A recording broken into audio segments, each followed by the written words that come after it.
Hi കൂട്ടുകാരെ, പുതിയൊരു വീഡിയോയിലേക്ക് എല്ലാവർക്കും സ്വാഗതം.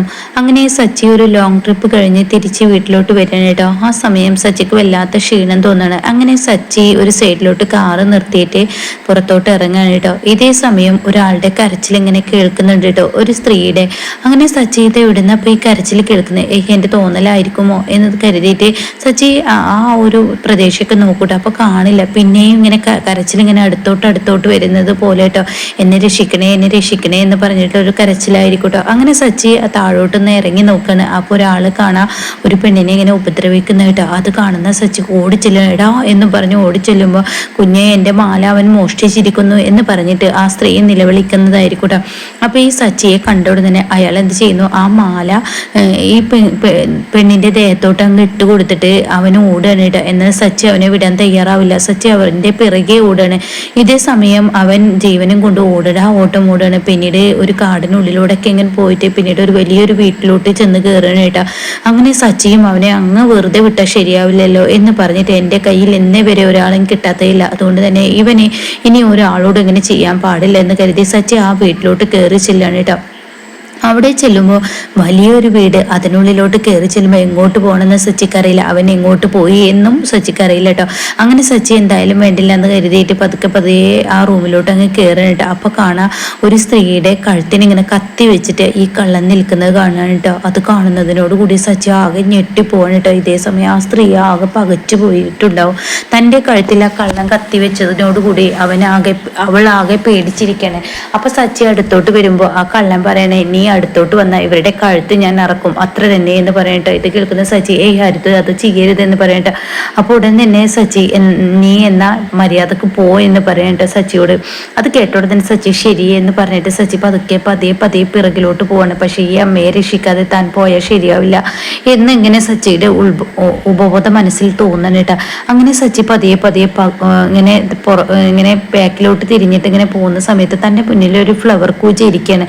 അതങ്ങ് എടുത്തിട്ട് സച്ചിങ്ങ് തിരിയുന്നതിനോടുകൂടി സച്ചി അവന്റെ നെറ്റിയിലോട്ട് ഒരൊറ്റ ഇറങ്ങ് എറിയാണ് കേട്ടോ. അതോടുകൂടി അവൻ അങ്ങ് താഴെ വീഴാണ്. പിന്നീട് സച്ചി ആണെങ്കിലോ ആ അമ്മയുടെ അടുത്തോട്ട് ഓടി വരികയാണ് കേട്ടോ. എന്തെങ്കിലും പറ്റിയോ എന്ന് ചോദിക്കുമ്പോൾ ഇല്ല എന്ന് പറയണേ. എന്നാൽ മറ്റവനാണെങ്കിലോ ഈ കള്ളനാണെങ്കിലോ സച്ചിയുടെ കയ്യിൽ കിട്ടുമ്പോഴേക്കും അവൻ ഓട്ടം ഓടുകയാണ് കേട്ടോ. അതുകൊണ്ട് തന്നെ സച്ചിക്ക് അവനെ കിട്ടത്തൂല. ഈ അമ്മക്ക് എന്തെങ്കിലും സംഭവിച്ചോ എന്നറിയാൻ വേണ്ടി അവരോട് വിവരങ്ങൾ തിരക്കണം കേട്ടോ. അങ്ങനെ സച്ചി ചോദിക്കും, എന്തെങ്കിലും പറ്റിയോ അമ്മയെന്ന് ചോദിക്കുമ്പോൾ ഇല്ല മോനെ, നീ ഉള്ളത് കൊണ്ട് ഞാൻ രക്ഷപ്പെട്ടു എന്ന് പറയണ്ട. അപ്പൊ ഈ സമയം സച്ചി പറയുന്നത്, ഇതൊരു ഉൾക്കാട്ടിലാണല്ലോ, ഇത്രയും വലിയ വീട് വെച്ച് നിങ്ങൾ ഇവിടെ ഒറ്റക്കാണോ? ഇവിടെ ആരും കാണാനില്ലല്ലോ, ഇത്രയും ബഹളം കേട്ട് ഒരാൾ പുറത്തു വന്നില്ലല്ലോ, ഇത്രയും വലിയ വീട്ടിൽ നിങ്ങൾ തനിയാണോ? നിങ്ങളുടെ മക്കളൊക്കെ എവിടെയെന്ന് ചോദിക്കാനിട്ട. അത് കേട്ട ഉടനെ ആ സ്ത്രീ പൊട്ടിക്കരയണിട്ട. ആ കരച്ചിൽ കാണുമ്പോൾ സച്ചിക്ക് വളരെ വേദന തോന്നുന്നു. അയ്യോ, ഞാൻ ചോദിച്ചത് തെറ്റായോ എന്ന് ചോദിച്ച ഉടനെ തന്നെ ആ സ്ത്രീ പറയണ, മോനെ നീ ചോദിച്ചത് തെറ്റൊന്നുമില്ല, എനിക്ക് മക്കളൊന്നുമില്ല എന്ന് പറയണ്ട. അപ്പൊ ഈ വീട്ടിൽ നിങ്ങൾ തനിച്ചാണോ? അല്ല, എൻ്റെ ഭർത്താവുണ്ട്, എന്നിട്ട് അവര് ജോലിക്ക് പോയിരിക്കുകയാണെന്ന് പറയണ്ട.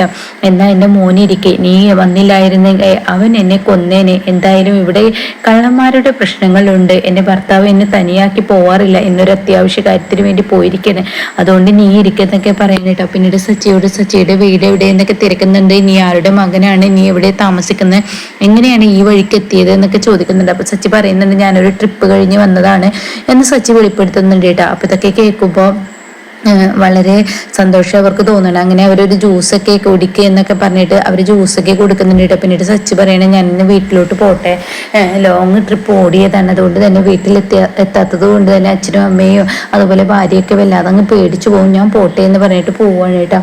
അങ്ങനെ പിന്നീട് പിറ്റേ ദിവസം രാവിലെ ആകുമ്പോൾ ചന്ദ്ര തൻ്റെ വീട്ടുമുറ്റത്ത് നിൽക്കുമ്പോൾ ഒരു കാറിൽ രണ്ടുപേര് വന്ന് ഇറങ്ങുന്നത് കാണാനായിട്ടാ. അവരുടെ കയ്യിൽ ഒരുപാട് സർപ്രൈസ് ഗിഫ്റ്റുകളൊക്കെ ആയിട്ടാണ് അവർ കയറി വരുന്നത് കേട്ടോ. അപ്പോൾ അവരെ കണ്ടോടെ തന്നെ നല്ലൊരു ലുക്കിലാണ് അവരെ കയറി വരുന്നത്. അത് കാണുന്ന ചന്ദ്രക്ക് ഇത് തീർച്ചയായും എൻ്റെ ശ്രുതിയുടെ ഹാരമാണ് എന്ന് മനസ്സിലാക്കിക്കൊണ്ട് ചന്ദ്ര ആരെയെന്ന് ചോദിക്കാനിട്ടാ. ഞാൻ നിങ്ങളുടെ മകളെയും മകനെയും മരുമകളെയും കാണാൻ വേണ്ടി വന്നതാണ്. ആണോ? എന്നാ കയറിയിരിക്കെന്ന് പറയാനിട്ടാ. അപ്പോഴേക്കും മോനെ സുധി എന്ന് പറഞ്ഞിട്ട് ഇങ്ങനെ വിളിക്കുന്നുണ്ട് കേട്ടോ.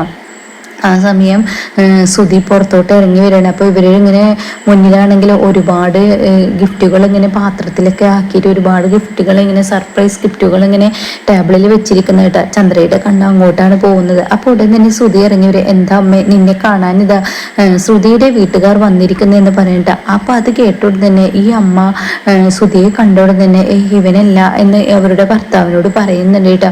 അപ്പോൾ ഉടൻ തന്നെ നിങ്ങൾ ആരാണ് ശ്രുതിയുടെ എന്ന് ചോദിക്കാൻ കേട്ടോ. അയ്യോ ഞാൻ ഇവനെ കാണാനല്ല വന്നത്, നിങ്ങളുടെ വേറൊരു മകനില്ലേ എന്ന് ചോദിക്കാൻ കേട്ടോ. അപ്പൊ അത് കേൾക്കുന്ന ശ്രീകാന്തിന് ഇത്രയും നല്ല തറവാടിത്തരമുള്ളതും ഇത്രയും നല്ല പണക്കാരുമായത് ഒന്നെങ്കിൽ ശ്രുതിയുടെ വീട്ടുകാർ അല്ലെങ്കിൽ വർഷയുടെ വീട്ടുകാർ, അവർ രണ്ടുപേരെ വേരല്ലേ ഉള്ളൂ. സച്ചിയുടെ വീട്ടുകാർക്ക് അതിനുള്ള കഴിവില്ല എന്ന് മനസ്സിലാക്കി ചന്ദ്ര ശ്രീകാന്ത് മോനെ നീ ഇങ്ങ് വന്നേ എന്ന് പറഞ്ഞ് ശ്രീകാന്തിനെ വിളിക്കാനിട്ടാ. അങ്ങനെ ശ്രീകാന്ത് വരുന്നത് കാണുമ്പോൾ ഉടൻ തന്നെ ഈ അമ്മയോട് അവരുടെ ഭർത്താവ് ചോദിക്കാൻ ഇതാണോ എന്ന് ചോദിക്കാനിട്ടാ. അയ്യോ ഇവനല്ല എന്ന് പറയണ്ട. അപ്പോൾ ഉടൻ തന്നെ ചന്ദ്ര പറയും പിന്നെ ആരെയെന്ന് ചോദിക്കാനിട്ടാ. അപ്പം അത് കേൾക്കുന്ന ഈ സ്ത്രീ പറയണേ അതെ നിങ്ങൾക്ക് വേറൊരു മകനില്ല, ഒരു കാർ ഡ്രൈവറായ ഒരു മകൻ എന്ന് പറയട്ടെ. ഇത് കേൾക്കുന്ന ചന്ദ്രയുടെ നിന്ന നിൽപ്പ് താന് അടിയിലോട്ട് പോകുന്നത് പോലെ തോന്നാനിട്ടാ. അപ്പോൾ തന്നെ രവി എൻ്റെ മകൻ സച്ചിയാണോ എന്ന് ചോദിക്കാനായിട്ടാ. ആ സമയമാണ് രേവതി അങ്ങോട്ടേക്ക് കടന്നു വരുന്നത്. അതെ സച്ചി, ഞാൻ അവൻ്റെ പേര് മറന്നുപോയി, സച്ചി തന്നെ എന്ന് പറയണ്ട. അപ്പോൾ അത് കേട്ടോടെ തന്നെ എന്താ വിശേഷിച്ച് നിങ്ങളുടെ മകൻ അതൊരു അമൂല്യ നിധി തന്നെയാണ് എന്ന് പറഞ്ഞിട്ട് ഇത് കേട്ടോടെ തന്നെ രേവതി അങ്ങോട്ടേക്ക് വരികയാണ്. അപ്പോൾ ഇതാരാ കുട്ടിയെന്ന് ചോദിക്കുമ്പോൾ ഇത് സച്ചിയുടെ ഭാര്യയാണെന്ന് പറയണ്ട. അപ്പോൾ തന്നെ മോളിങ് വന്നേന്ന് പറഞ്ഞിട്ട് രേവതിയെ ഇങ്ങനെ തലോടുന്നുണ്ട് കേട്ടോ. സച്ചി ഇല്ലേ നിന്റെ ഭർത്താവ് ഇവിടെ ഇല്ലേ എന്ന് ചോദിക്കുകയാണ്. അവിടെ ഉണ്ടല്ലോ, ഞാൻ വിളിച്ചിട്ട് വരാമെന്ന് പറഞ്ഞിട്ട് രവി ടെറസിന് മുകളിലോട്ട് സച്ചിയെ വിളിക്കാൻ പോകുന്നുണ്ട് കേട്ടോ.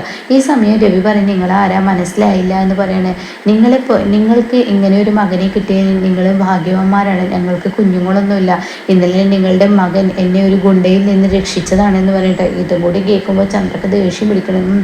ഇനിയിപ്പോൾ അടുത്തത് ചന്ദ്ര ഇനിയും സച്ചി രേവതി പുരാണം കേൾക്കണല്ലോ എന്ന് വെച്ചിട്ട് ഇങ്ങനെ നിൽക്കണം കേട്ടോ. ആ സമയം സച്ചി ഇറങ്ങി വരികയാണ്. സച്ചിയെ കണ്ടോടെ തന്നെ ഈ അമ്മ പറയണേ അതാ ഏട്ടാ എന്നെ രക്ഷിച്ച ആളെന്ന് പറയട്ടോ. അങ്ങനെ സച്ചിയുടെ മുന്നിലോട്ട് ഓടിച്ചെല്ലാണ് ഇവരുടെ ഭർത്താവ്. എന്നിട്ട് മോനെ നിന്നോട് എത്ര നന്ദി പറയാനും മതിയാവില്ല, എനിക്ക് ഇവളും ഇവൾക്ക് ഞാനും മാത്രമേ, ഞങ്ങൾക്ക് കുഞ്ഞുങ്ങളൊന്നുമില്ല. ദൈവദൂതനെ പോലെ ഇന്നലെ എൻ്റെ ഭാര്യയെ നീ വന്ന് രക്ഷിച്ചു, അതിന് ഒരുപാട് നന്ദി പറയാനാണ് ഞാൻ വന്നത്. അയ്യോ അതൊന്നും വേണ്ട, ഒരാളുടെ ജീവൻ രക്ഷിക്കുക എന്നുള്ളത് അതിപ്പോൾ ആരായാലും ചെയ്തു പോകുന്നതല്ലേ. ആരും അങ്ങനെ ചെയ്യില്ല, അവനവൻ്റെ ജീവനാണ് നോക്കത്തുള്ളൂ. എന്നാൽ നീ അങ്ങനെയല്ല മോനെ, നിന്നെ ഇതുവരെ കണ്ടതിൽ വെച്ച് ഏറ്റവും വലിയ നല്ല മനുഷ്യനാണ് എന്ന് പറയട്ടോ. എന്തായാലും ആദ്യം നന്ദി പറയേണ്ടത് ഇവൻ്റെ അച്ഛനോടാണ്, ഇവൻ്റെ അച്ഛനും അമ്മയോടാണ്. ഇവൻ്റെ അച്ഛനമ്മമാർ വളർത്തി വലുതാക്കിയ ആ ഗുണമാണല്ലോ ഇവരിൽ കണ്ടത്. അതുകൊണ്ട് ഞാൻ ആദ്യം ഈ അച്ഛൻ്റെ കാൽ തൊട്ട് നമസ്കരിക്കുന്നു എന്ന് പറയണം കേട്ടോ. ഇത് കേൾക്കുന്ന ചന്ദ്ര ആകെ ഞെട്ടിപ്പോണ്. പിന്നീട് ഈ ഒരു അമ്മ നേരെ പോകുന്നത് ചന്ദ്രമതിയുടെ അടുത്തോട്ടാണ്. എന്നിട്ട് ചന്ദ്രമതിയുടെ വയറിങ്ങനെ തടവാണ്. അപ്പോൾ ചന്ദ്രമതിക്ക് നാണം വരികയാണ്. എന്ത് ഇവരീ കാണിക്കുന്നത് എന്നുള്ള ലെവലിൽ ചന്ദ്രമതി തൻ്റെ സാരി ഇങ്ങനെ താഴോട്ട് ഇറക്കണം കേട്ടോ.